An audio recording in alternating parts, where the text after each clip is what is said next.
Alrighty, we are live. I am really excited for this coming week. I think, should we kick it off talking about the bet from last week? I think we have to. We have to touch on last week first. So, Chris, why don't you tell us how last week went? We talked about Canadian of the Week. You and Eric had a really really fierce head-to-head battle between Hadwin and Hearn. So, Chris, where did you land on that side of the bet? Well, it was really interesting on Thursday. It was real close. I think they were Hadwin might have been ahead by a stroke after Thursday's round, maybe even tied at -1. But I believe it was Hadwin that fell apart for, I think it was a +7 on Friday. I don't know what happened to him, but I didn't text him. That's all I know. Alrighty. So, Eric, do you have anything you have to say to yourself? What was that? Hadwin crumbled under the pressure. I mean, yeah. He knew what was riding on that bet, so not making the cut. That wasn't important to him. He knew what was at stake. So. All right. So as your Canadian of the Week commissioner, I'm gonna be the one doling out the punishment to you. Is that am I understanding that correctly? I deserve it. Yep. Okay. So I've thought about this long and hard, and in honor of Canada's favorite sport, I had a shitty DFS week, so I had a lot of extra time to think about this. In honor of Canada's favorite sport, ladies and gentlemen, your new avatar, I give you... This will be good. The Crying Crosby. The Crying Crosby. I love it. The Crying Crosby. Because I'm a diehard Flyers fan, so seeing that makes me really extremely happy. Yeah, okay. All right. Awesome. So for those of you guys who don't know, Eric and Chris are both in the Great White North. I have actually played hockey since I was a small child. I played hockey in college, so I'm a big hockey fan. So I figured I'd go back to my own little bit of Canadian roots for this one and dish out the Crying Crosby. And Eric, I hope you enjoy that for the next week. I appreciate it. I'm going to throw that up right now. There you go.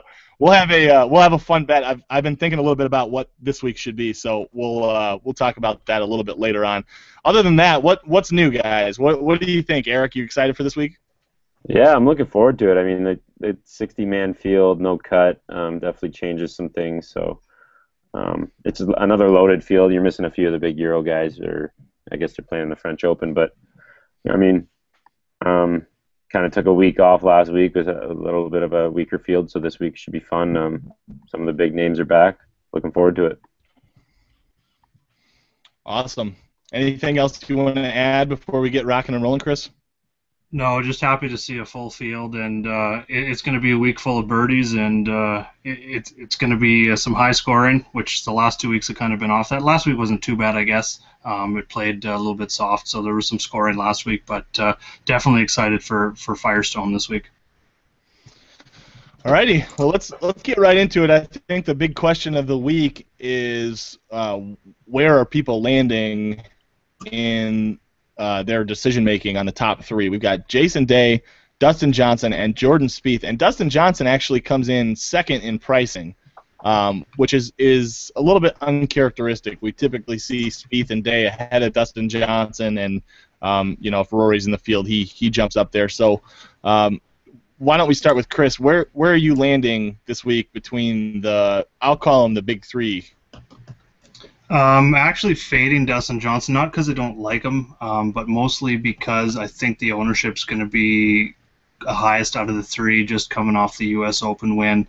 Not that I don't think he can win that total driving. If he goes ahead and does the total driving like he did at the U.S. Open, he's definitely going to contend, but I just think the ownership sways me away from him and takes me a little bit more to Jordan Spieth. He's on the cheaper end. I just feel like he's not mentioned as much, and I just feel that people are a little bit off of him. His form has got better at this course in his 2 years. He started out 49th 2 years ago, 10th last year, and One thing I'm really looking at closely this week is going to be birdie or better percentage in par 4 scoring. So he's second in par 4 scoring and third in birdie or better. So that's one thing I'm really looking at. So I think he's going to be the lowest owned of the three. Could be wrong there, but he's the cheapest as well. If he comes in as the lowest owned, I just think he's the best value on the board. Okay. What do you think, Eric? I actually agree with him this week. So, Yeah. like Chris was saying, just Spieth's ownership will obviously play a huge role for GPPs, especially this week when you're trying to go contrarian or make obviously a different lineup than someone else in a big tournament. So, I think just it's odd to see Spieth, set third priced golfer in a tournament, and then also say that he will be the lowest owned out of the big three. It just seems like a good spot for him to return a little more value than either Dustin Johnson or Jason Day, just on some of the same things he was saying, birdie or better, par 4 scoring average. And it just, if he finds his his approach game, he's 115th in strokes gained approach, which is pretty brutal for Spieth.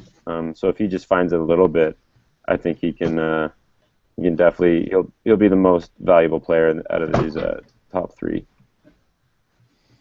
Awesome. So I don't know if you guys recall this, but there was a time recently when Jordan Spieth was the third in pricing and the lowest owned, and it was the Masters.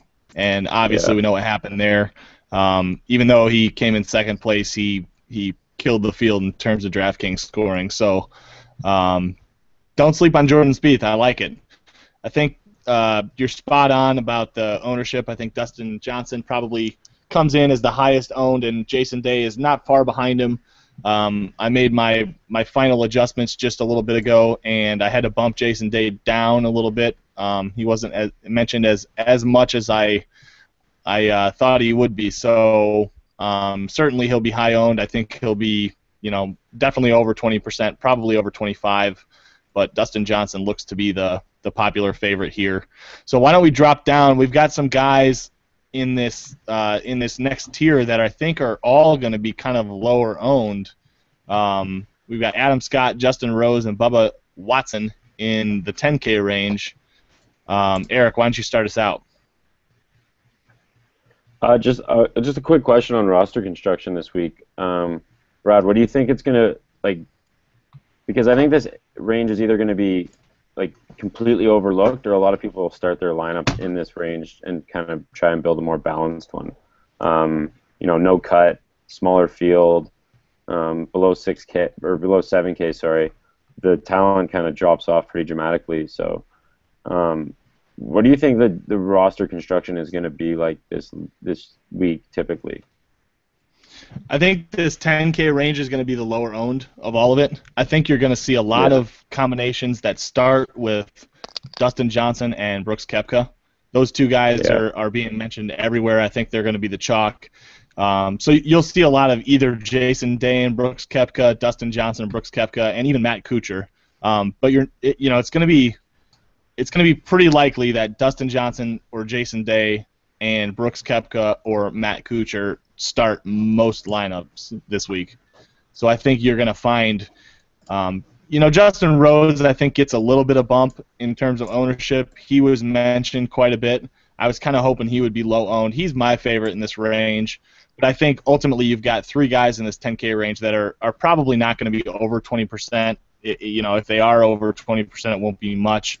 Obviously, with less golfers to pick from, everybody's ownership is inflated a bit. So something like 15 to 18%, I think, is probably pretty realistic, and you could see it go lower than that, I think, on like Adam Scott, who probably will be pretty unpopular this week. Yeah, I'll jump in and just say that Rose is probably my favorite out of this group as well, and I'm thinking a lot of the same lines as you there, Brad. I'm not a big fan of Scott this week. He hasn't had a top 10 since, I think, early March, and it was the last time he won. So he's just kind of been, I don't know, he's got a bunch of top 20s, but that's not what you're really looking for when you're paying up for the fourth highest priced golfer. So I just kind of got to see it from Scott before I can kind of jump back in.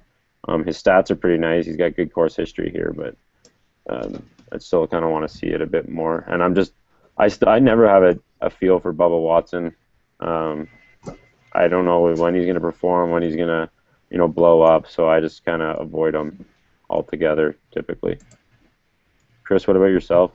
Yeah, I'm kind of with you on Bubba Watson. I just haven't. I've had some good feelings about him ownership-wise lately. He just hasn't really come through.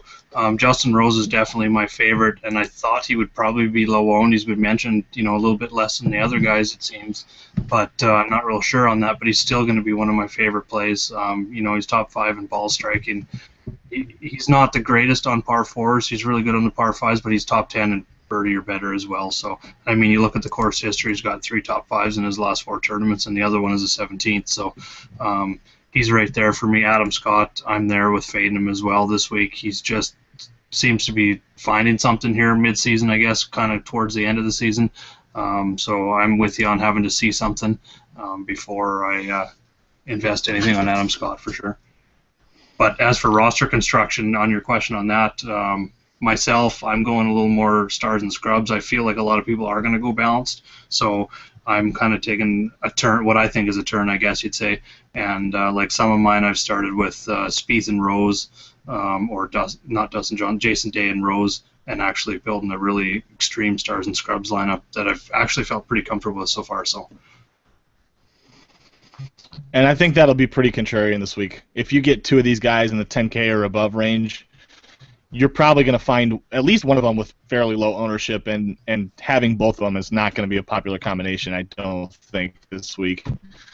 So definitely something to think about. In terms of Bubba, just real quick, I think a lot of times people make the mistake of assuming Bubba is a bomber and he doesn't make sense on some of the courses that you see guys who are tee to green and accuracy type players do well on, but Bubba I don't think really qualifies as just a pure bomber. I mean, a lot of times bombers who are really long off the tee like Bubba sort of sacrifice accuracy, but Bubba's tee to green and approach proximity game is elite. So I have to remind myself sometimes that on a course like this where you see the Jim Furyk's and the Matt Kuchars and the Justin Roses of the world have really good course history, Bubba Watson sort of fits that bill more than we're used to thinking.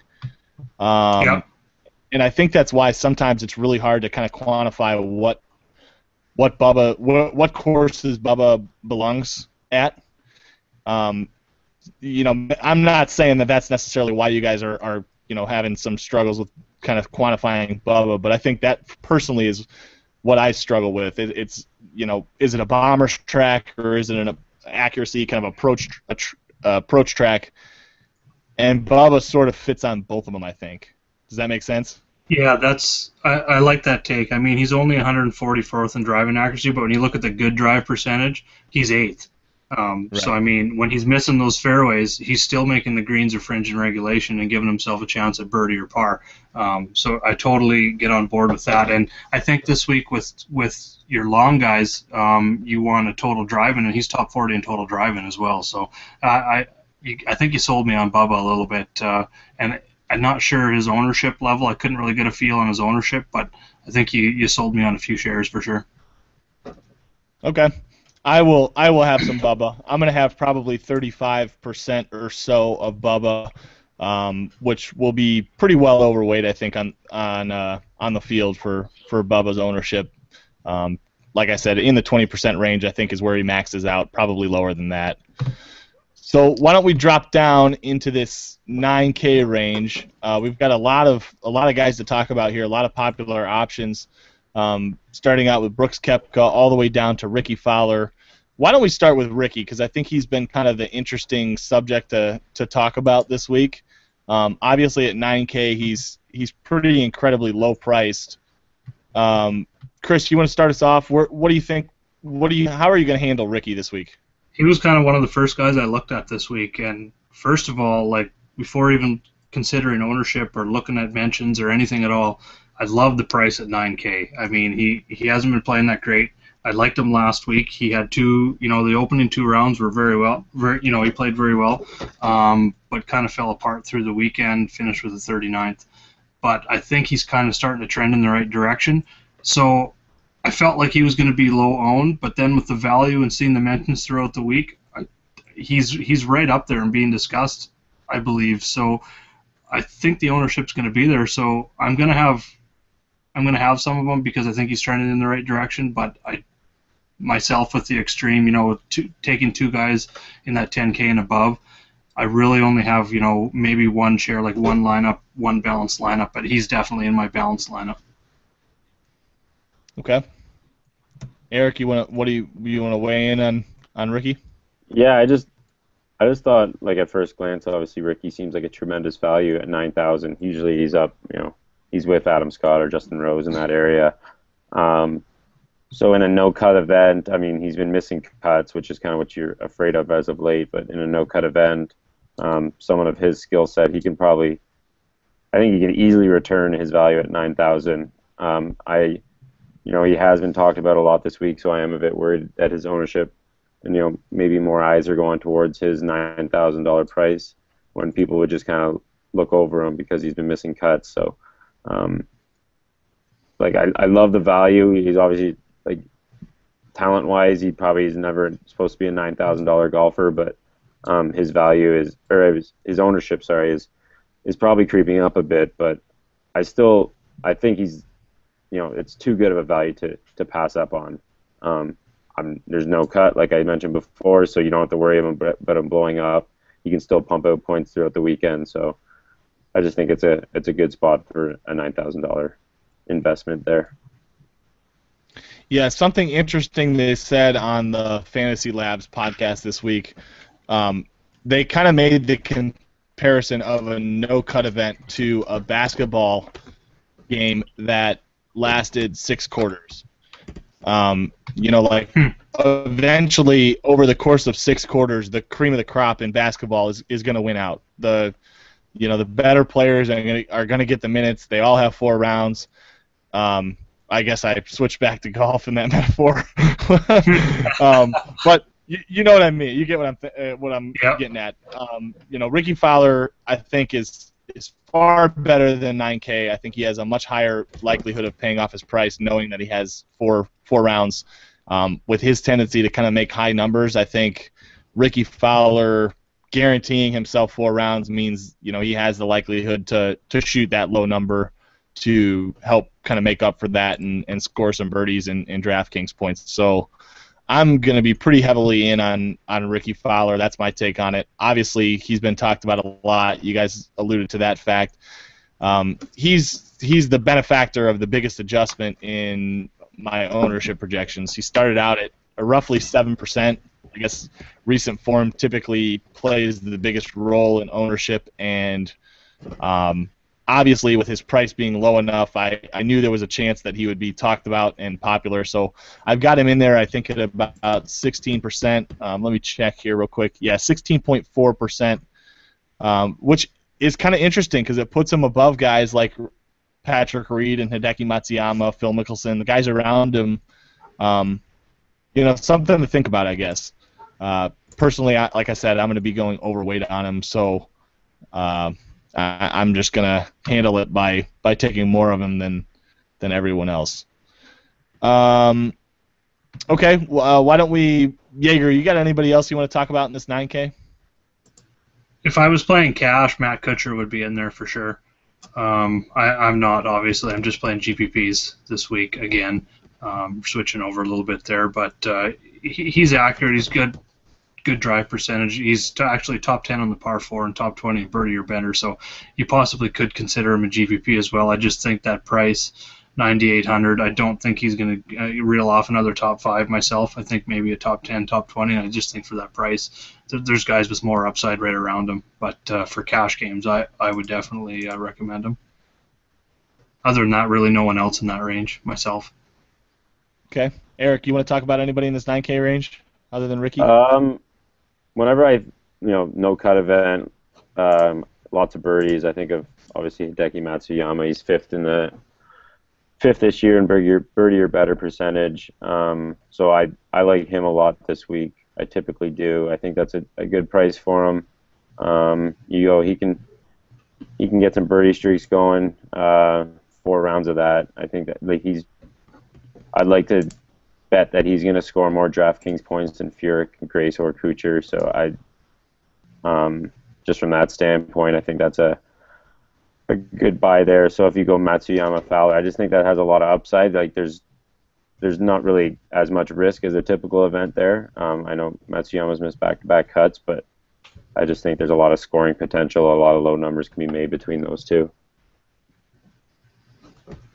Okay, I like that. I think you're spot on with Hideki. He's definitely going to be low owned. He's kind of sandwiched between some popular guys. I like to take an extra look at these guys who come off back-to-back miscuts. I think it's an easy way for people to want to fade somebody. And to me, I think a lot of times it's just something that people overreact to, back-to-back miscuts, especially when you see guys miss cuts on courses that just don't fit their bill, And I'm not sure if that's the case with Hideki. I haven't really dug into him. I already liked Hideki anyways, and knowing he was going to be low-owned, I've got about 30% of him as well. So really good stuff. I think the only other guy I want to mention is Brooks Koepka. He's going to be the chalk this week. I'm going to have a little bit of him, probably just more so that I can kind of hedge myself if he does do really well. But you can expect Koepka's ownership to be possibly the highest in the field, actually. He's been talked about basically everywhere. I would expect him to be he's projected high 20s, 28, 29%, but he could breach the 30% mark, I think, this week with only a few golfers to pick from. And Eric was going to ask Koepka highest owned player. I think so. Right now I've got him just behind Dustin Johnson, but very, very likely that the two could flip-flop. Certainly wouldn't surprise me even in the slightest. So let's get down into this 8K range. I'll kick it off. I think the guy I like the most is Daniel Berger. I know he's been talked about a lot. He's certainly going to be pretty chalky this week. I just think with his birdie making potential, his skill set at 8,200, this seems like the perfect time to get on him. He's not going to hurt you as much with the big numbers. He's capable of making the birdie streaks.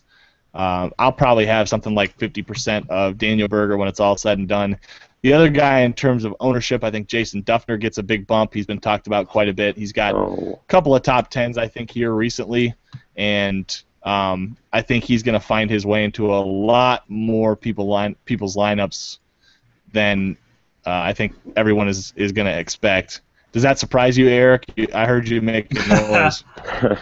No, I just like Duffner a lot this week. I thought I was kind of being sneaky and so liking him. It kind of sucks to hear you say that, but what can you do? I mean, I like him a lot. He's coming off an 8th at the U.S. Open. He's had a couple top 10s here, like you mentioned.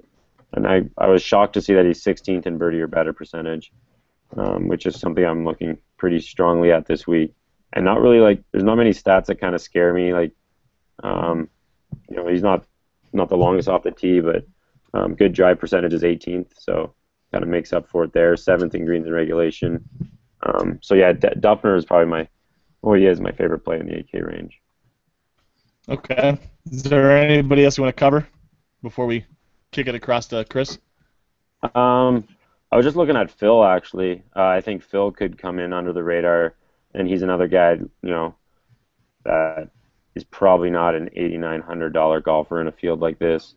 He typically is a bit more. 7th in birdie or better percentage. Phil's kind of prone to putting up some big numbers at times, but when he gets the putter going, I think he could also give me 4 rounds of Phil, and you'll find some birdie streaks in there. So I think that's a DraftKings scoring wise. I think that's a good option at 8,900, and probably lower owned as well. Okay. So Phil put new iron shafts in this week, and apparently he's fallen madly in love with the change. Something to think about. Narrative Street. That's Love a good it. one. I don't mind that. Always got to look for the narratives, for sure. Oh yeah, and he's top 10 in birdie or better too. I think Phil's going to be a good play this week. I can see a top 10 out of Phil for sure. What do you think on ownership? What did you have him pegged for ownership? Like around 10%? Low. Yeah. Let me look. I was thinking even lower, maybe. Um, But So I've actually got him at 13, and that's mostly just because we've only got 60 golfers to pick from. right, 13 is about as low as it gets in that range. which isn't bad in a So 60. Yeah. right. So 10% probably on a normal week is I would probably have them lower, I think, based on some of the other numbers I have in this range. But with very few people to pick from, we're seeing 3 to 5% bump kind of just across the board. So I don't know. I mean, 13 I think is going to be really low. You'll see a lot of clustering on some guys. When I project, it's hard to want to put somebody under 10% and just pile all the change onto one guy. But I think you're exactly right. Phil's going to be really low owned for sure. And then I'm equally as disappointed with Duffner here in that you think he's going to be high owned as well, because I'm on him as well. He projects well for me. He's got 2 top 10s in 2012 and 2013, and I was also surprised to see that he's 16th in birdie or better as well. So I'm still going to have him. I don't think I'm going to lower my percentage, but the other guy kind of at the bottom, Eric's been on him pretty much for the last month or two here, is Mark Leishman. He's the one guy I'm looking at out of all the stats I got on my cheat sheet that ranks inside the top 100 in every single stat. Everyone else has one or two or three sometimes of those stats that fall outside the top 100, even the top 150. So he's pretty balanced across the board. He scares me as birdie or better. I mean, he's still, I think, 34th there. He finished third here 2 years ago, but I just think it's a huge value down there at the bottom 8K range at 8,100. So I'll definitely have my shares of Leishman this week. Awesome. I wrote in my article this week, I wrote Leishman up, and I wrote that Leishman is not great at anything, but he's good at everything. And I don't know if that's a good thing this week or not. I still haven't really decided, but in terms of projections, he projects really well. And ordinarily, that's not always the case for Mark Leishman, just because he doesn't really have anything that he stands out in. Right. So something interesting for me, at least, when I kind of look at my projections each week, I see Mark Leishman kind of jump out a little bit this week because he's not ordinarily projected all that well. So I'll have some Leishman as well. So let's drop down. Let's rock and roll right into this 7K range. Eric, why don't you start us out again? We'll get your couple favorite guys in this range. All right, so the 7K range is pretty big actually this week, considering. So yeah, like I mentioned, birdie or better percentage is one of my key stats, and the guy who leads the pack in this range is JB Holmes. He's 9th there. I think, Brad, I remember you wrote up that I think it was on our last chat actually that you said you're off JB at the U.S. Open, I believe, but you're going to get back on him the next event. So I'll fire the question back to you. Are you on JB Holmes this week? Not this week. Oh, come on. I actually really had to carefully consider that because I think he's more talented than 7,700, I guess, long term. Mm-hmm. I think the only thing that holds me off of him this week is I'm not sure this is the type of course that makes the most sense for him. I also don't think that it's a terrible course for him. I mean, the birdie or better definitely makes a lot of sense in this type of field, where you're going to get 4 rounds out of him. I'm just not sure I see JB Holmes finishing in the top 5 or top 10, which I think is going to be really key in GPPs this week. Do you disagree? Do you think he has that type of upside? I mean, I think he could come in top 10 in DraftKings scoring, if that counts. Like he probably doesn't have to come top 10 to come top 10 in DK points, which is pretty much what it comes down to. I just love the birdie or better percentage. From 200 out, he's 21st. Strokes gained off the tee, 7th. Obviously, he's a little wild, but I think, I don't know. Give me 4 rounds of him, and he'll string together some birdies, just like some of the other guys I've been talking up. I just kind of like the scoring upside with him there. It just seems like a low risk play this week, but I guess no one really has that much risk unless they're shooting over par every week, every round. Sorry. Yeah, you make a good point with JB. Myself, I'm kind of off him just because of the course. Looking at the tree line fairways and stuff, you get away from the fairways on this, you can really be punished. And I just think he's one of those players. He sits like what is it here, like 180 in accuracy and then 173 in good drive percentage. So when he's missing the fairways, that's when he's off. But I can definitely see the upside with the birdies. If he can hit some fairways, he's definitely going to crush the birdies, and I could definitely see a top 10 in DraftKings scoring. I just can't trust the inaccuracy this week with getting out of position and how it can punish a player. Yeah, I think two of the yardage ranges that stand out in my projections: green and regulation percentage from 75 to 100 and 100 to 125, and both of those ranges are not great for JB Holmes. I don't know. I mean, I wouldn't talk you off of JB Holmes. Let's put it that way. For me, I think I'm going to probably wait for a week that, to me, I think makes a little more sense. His tee to green game isn't really great, and that's really what I'm weighing the most. Strokes gained tee to green is a big factor this week for me. So that's part of why his projection is a little bit lower, maybe even than it should be.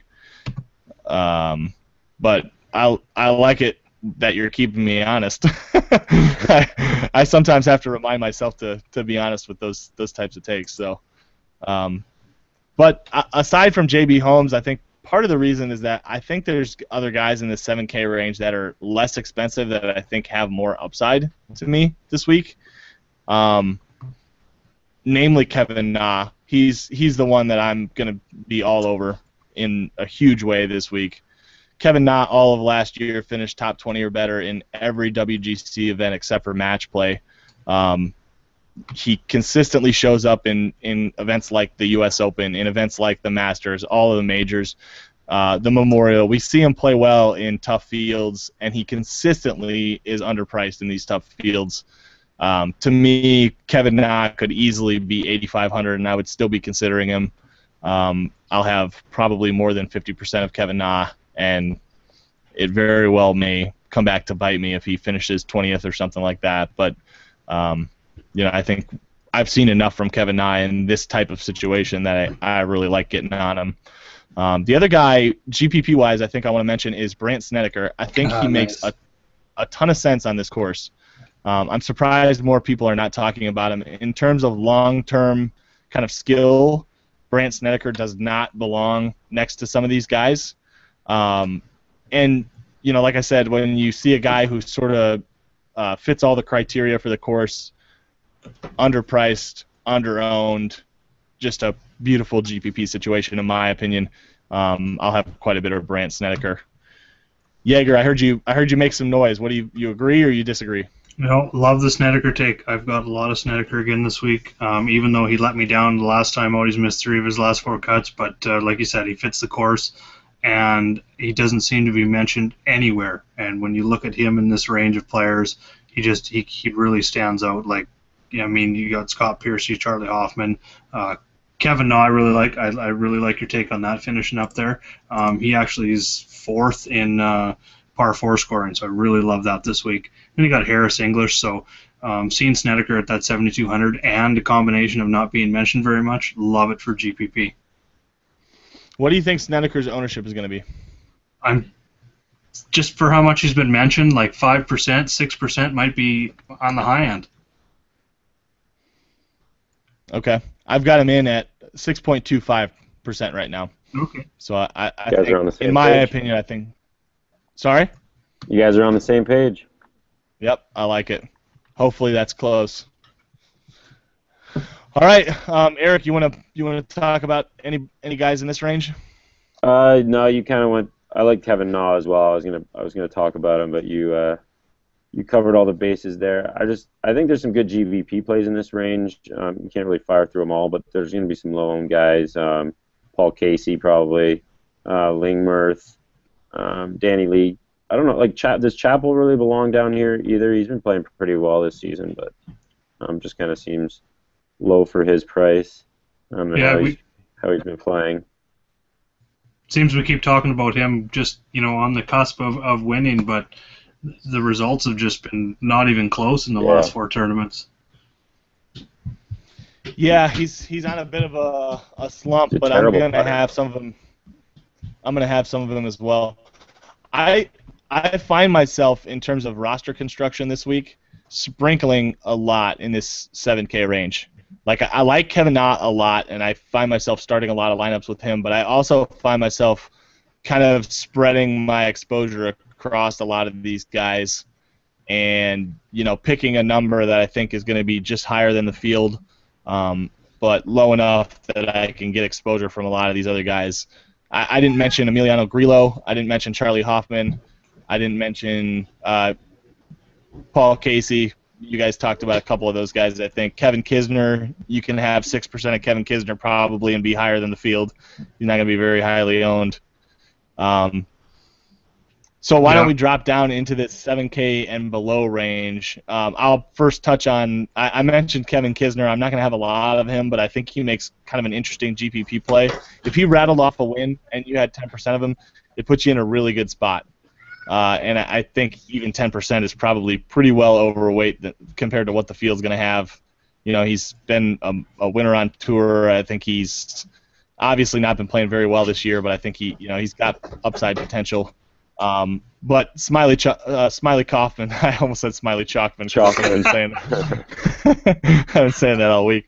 But he's going to be the chalk, obviously, as you can tell by the fact that I'm mixing his name up with the word chalk.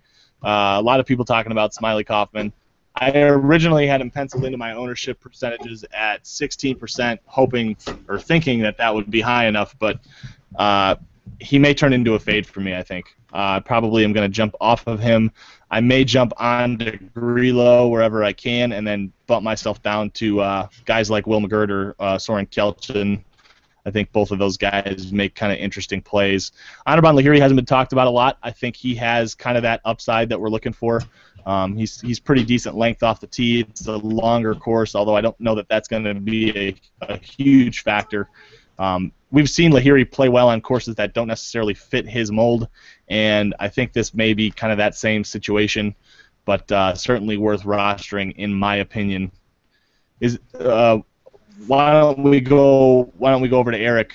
Is there a couple of guys you want to talk about in this range that I didn't just steal? You stole Kaufman, but like you kind of talked me off of him actually. I just like he's been playing decent. I think he's over the wrist injury, but I like him a good amount to have a solid finish. But the high ownership might actually bump me down to Jimmy Walker, which is kind of weird. I think he's going to be very low owned just because Kaufman's going to soak up a lot of that ownership. He just doesn't seem like, I guess him and Kisner kind of don't really fit the 6,900. I think Jimmy Walker at some point this year was the highest priced player in the field. Some of his stats line up pretty decently. He's still 39th strokes gained tee to green. Okay par 4 scoring, good at par 5s, 30th in bogey or birdie or better. Like I said, no cut event, so you don't have to worry about him missing the cut there.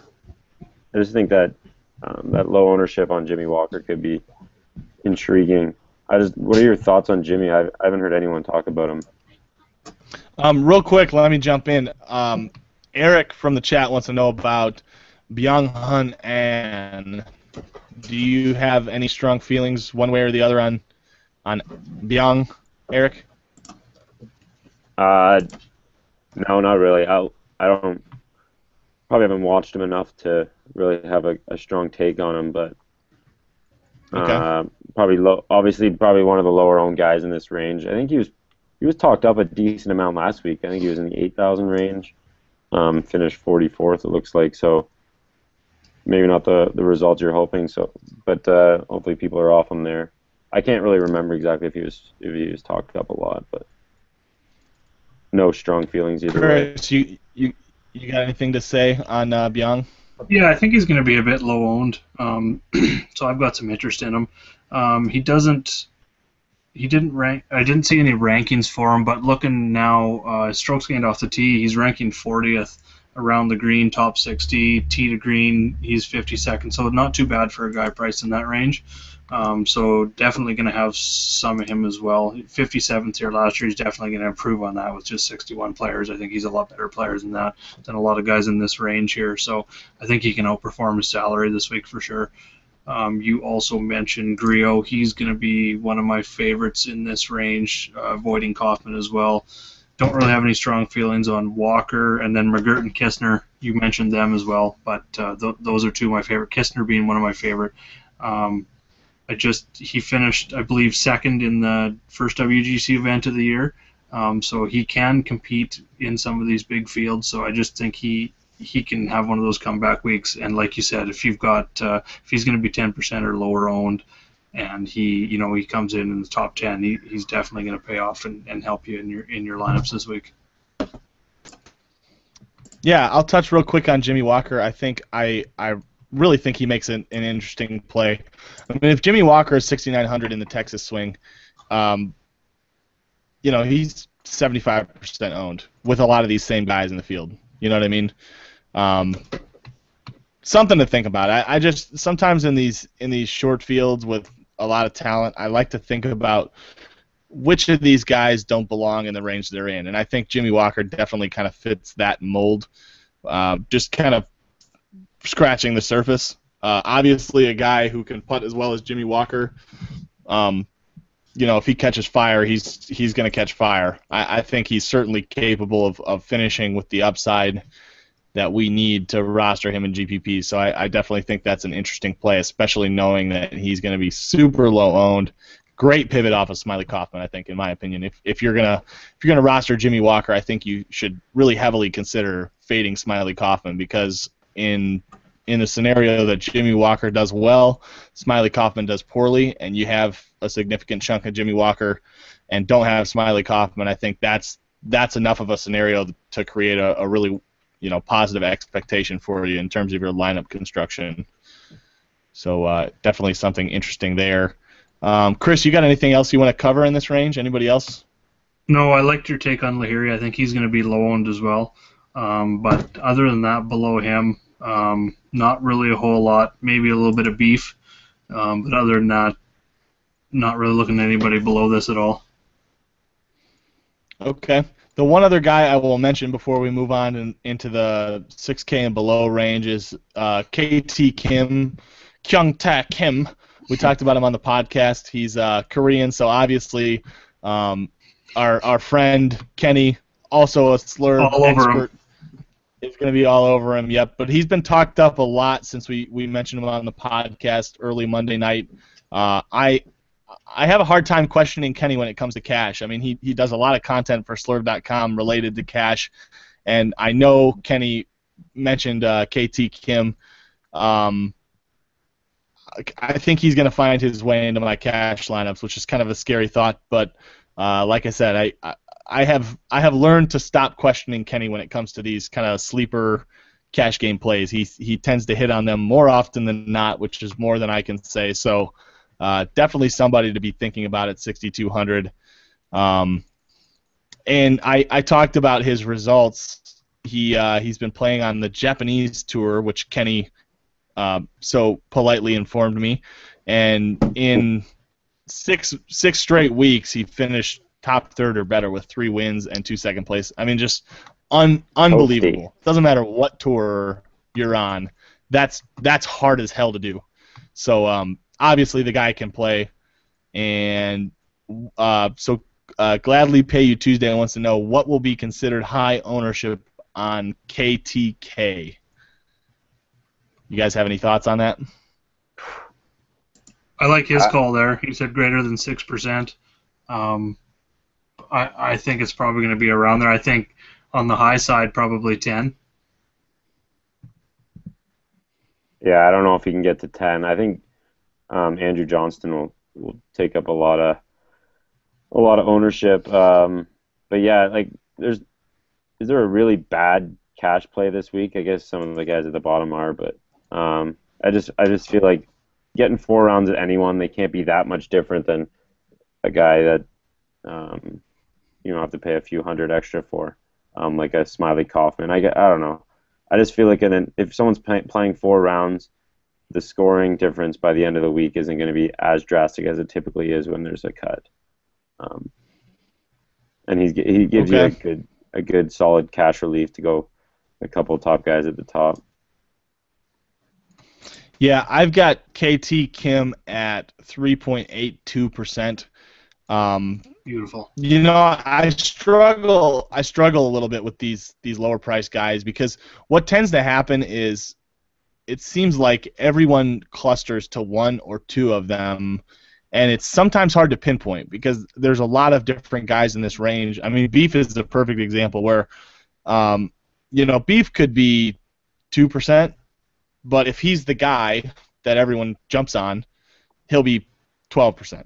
You know what I mean? So I have a little bit of a hard time kind of projecting a good ownership spread in this range. And I think if there was a guy at this low range that was going to be something like 12 to 15%, I think KT Kim would be that guy. But I don't know that this is the type of week where we're going to see that. So right now I have him at 4%, but I could very easily see that jump over that 6% number that you said. But I think that's kind of a good, if there was a Vegas line on his ownership, I think 6% would probably be a really good line to set it at. Yeah, especially with like 60 players in the field. Usually. Yeah, everything. Yeah, that's exactly right. Everything gets bumped up a little bit. So that's a good point too. Yeah. Okay, so anybody else you guys want to talk about in this 6K range? Anybody else standing out to you? We kind of probably beat the dead horse here. Actually, one guy that is standing out looking kind of just at stats alone is Vaughn Taylor. He's 10th in approach. He's 11th in putting average. And then looking at his proximity stats, he's top 25 in proximity and 150 to 175 as well as 175 to 200. So he's a guy I kind of look at from a stats perspective a little bit. I think he's going to be extremely owned, so I'll probably have a little bit of him. But other than that, in that 6K and below range, that's pretty much it for me. Eric, do you have anybody? No, I want a lot of guys down here. I mean, you're just praying to get lucky here. These guys, they're obviously in this tournament because they've won an event, but they don't really compare to some of the other guys in like the low 7,000 range. Okay. I like that. Gladly Pay You Tuesday says that some folks are mentioning Billy Hurley III as a play. Birdie percentage is really, really low. My personal take on Billy Hurley is don't play him. I would not jump on the Billy Hurley train after a win like he just had. I think this is a perfect spot to fade Billy Hurley. His ownership is going to be bumped because he just came off that win and was in the media all the hell over the place this week. And ultimately, Billy Hurley is the type of player that is going to kind of regress back to the Billy Hurley we know, most likely. And to see Billy Hurley win back-to-back in in his first ever WGC event seems pretty unlikely to me. You guys agree or disagree with that take? I agree. Okay, the simultaneous agree. I like that. Yeah, that was on par there. That was nice. If you guys could just simultaneously agree with you on everything. I say from yeah, exactly. Agree, and then we'll just move on. That would be perfect. That'd be fantastic. It's Brad's show. All right, so hurry.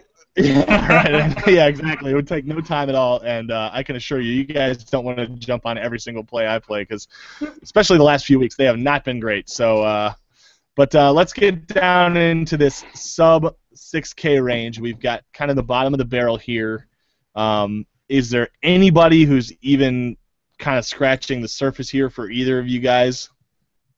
Yeah, just Vaughn Taylor, like I had mentioned. I forgot we hadn't gone below the 6K, but yeah, Vaughn Taylor is going to be the only guy I'm looking at. Yeah, no one from me. Keep it short and sweet. Hey, Bowditch finished 12th here last year. Yeah, but and he is ranked 200th in almost every stat, though. Bowditch is also a guy who has had some equipment change, so something to think about.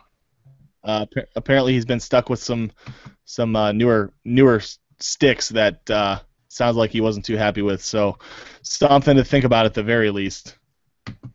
He came on the Tour Junkies podcast and said that he switched to a heavier shaft It didn't seem to really work for him last time out, but I don't know. That's what she said. It's like something to consider. I like it. Okay, I won't be really rostering anybody in this range. I think I will take a flyer on Bowditch. You know, I'll take something like 5 to 8% or so on Bowditch just to see what happens. But outside of that, I won't be playing any of these guys down here. I don't think Stars and Scrubs fits the bill in this type of way. I think you can get a couple of these kind of lower guys that make a lot more sense in terms of lineup construction. So I'll be largely off these guys down here. Is there anybody we missed? Any other major points you guys want to make right now? Just kind of scrolling through. I don't think we talked about Zach Johnson a lot. He's a guy that I think is trending in the right direction. He had some bad streaks, 54th, 66, but then he came out with the 17th in the top 10 his last tournament, and he's had decent success here. A fourth 3 years ago. Nothing inside the top 20 other than that. So I just think he's a guy that hasn't been talked about a lot that could be GPP viable. Another guy I wanted to ask you guys on was Justin Thomas. I haven't heard anything on Justin Thomas really this week, and he's a guy that can make birdies. And, his par 4 scoring scares me, but, the par 5 isn't too crucial because the one is like 600, the monster 667 yards. The other one is reachable, though, and I think, he can gain 4 or 5 strokes. -5, -6 on the par 5s would be doable for him this week, and I think that could keep him possibly in the top 20, top 10 position. But what is your guys' take on Thomas? Eric, you want to chime in? Yeah, I don't mind Justin Thomas. Like you said, he's a good birdie guy. Came 12th last week. Kind of bounced back. At 8,100, it seems like a decent, or at 8,000, sorry, it seems like a solid price for him. I've just never been in that area where I've had to roster him, but yeah, I'm not going to talk you off the ledge there. Okay, I think for really both the guys you mentioned, Justin Thomas and Zach Johnson, they both project really badly for me, which is to me usually enough to help me brush past them. But I definitely, especially with Justin Thomas. Zach Johnson, I'm not sure, that type of grinder makes a lot of sense in this situation. So, him, I think I would say, unless you're really, really interested in getting that low ownership, I would probably stay off of him. But Justin Thomas, I think, makes some sense here, could rack up some birdies for sure. Eric wants to know about Charlie Hoffman. Either of you guys have a strong take on Charlie? I never have a strong take on Charlie. I love his price. Seeing him in the last month, a couple times up in that 10K range, 9K range, seeing him at 7,100 seems like a bargain. After seeing some of those prices, so I can definitely consider him for GPPs for sure at that price, but. Yeah, I just don't have a real strong take on him. His game is so up and down, it seems. But for cash games, he's top 20 in his scoring average before the cut. We've talked about this all year, how he seems to make the cut, but his big problem was finishing in the final round. He got that win out of the way. But, looking at the majority of those finishes, he has trouble in the final, on the weekend. So he's more of a cash game play, which seems weird to say for Charlie Hoffman, but not that there's a cut this week or anything, but he always seems to make it through there, but he can't finish at the end. So not there for me in GPP, and especially in a no-cut field. Okay. I could definitely get on board with that. I will have some Charlie Hoffman, and here's why. If all of these guys were, let's say they're, I don't know, whatever, 150 to 1 to win, or let's say they were 150 to 1 to get a top 10, would you take Chris Kirk, Emiliano Grillo, Scott Piercy, or Charlie Hoffman? To win? For a top 10. To me, the answer feels like a very obvious choice, and it would be Charlie Hoffman. They're all essentially the same price, 7K or 7,100. So when you kind of break it down like that, I really like Charlie Hoffman. The problem is I didn't include Brandt Snedeker, and he would very obviously be the choice for me. He's only 100 more expensive than Charlie, so I'll have both. I'll have a little bit of Charlie Hoffman. He'll be low owned, so I think I won't need much of him. 15, 16%, I think, was probably heavier than the field. Brandt Snedeker is right next door to him, though, and I find myself making my way to Brandt Snedeker more often than Charlie. But Charlie Hoffman makes a really great segue into our wager that we're going to make this week. Awesome.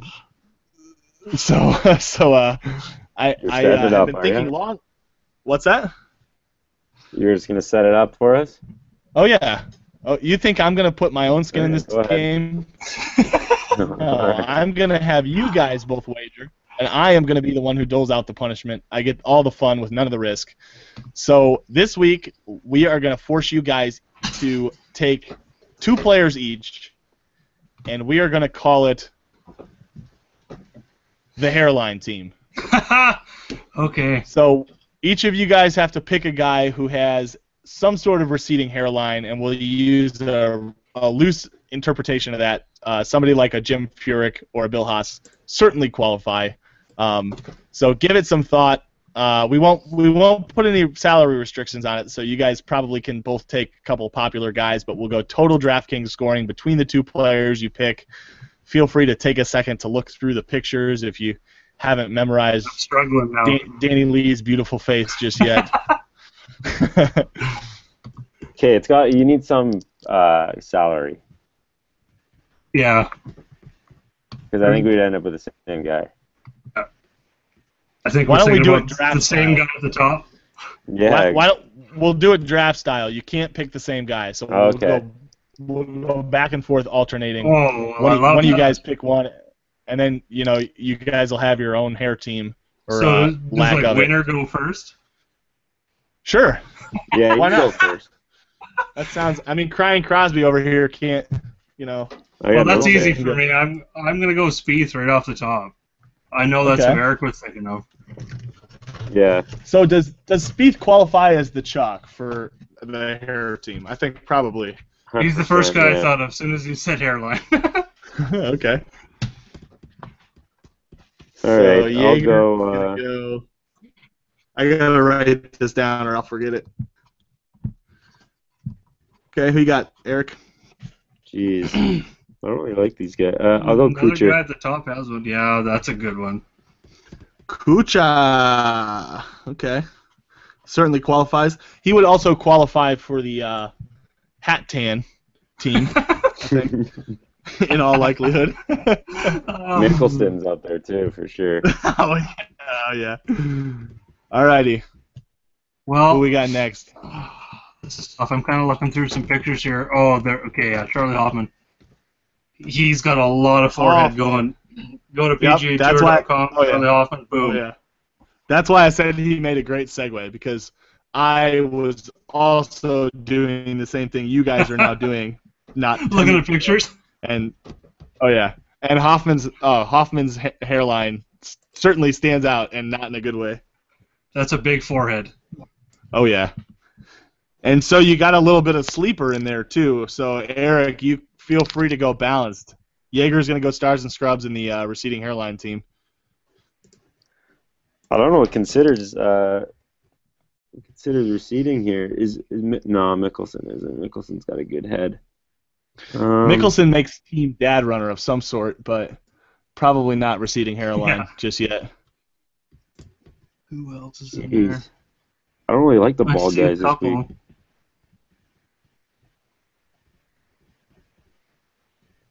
I feel like I'm cheating if I take Furyk. I don't really like Furyk this week. Par. Here's the thing: Furyk may not have much hair. He may be kind of like bald, but there's a receding hairline under there somewhere. Like if you were to tie him up and force him to grow his hair, most likely it'd be receding in some way. Okay, I'm gonna cheat and give you a good one at the top. I know everyone's fading Dustin Johnson, but he's got a real nice receding hairline in this picture. Look on that left side. It just goes right back almost to the crown of his head. Beautiful. Oh, wow. I don't think I can go TJ, though. I'll go Vaughn Taylor. Okay. He certainly qualifies. I like it. All right.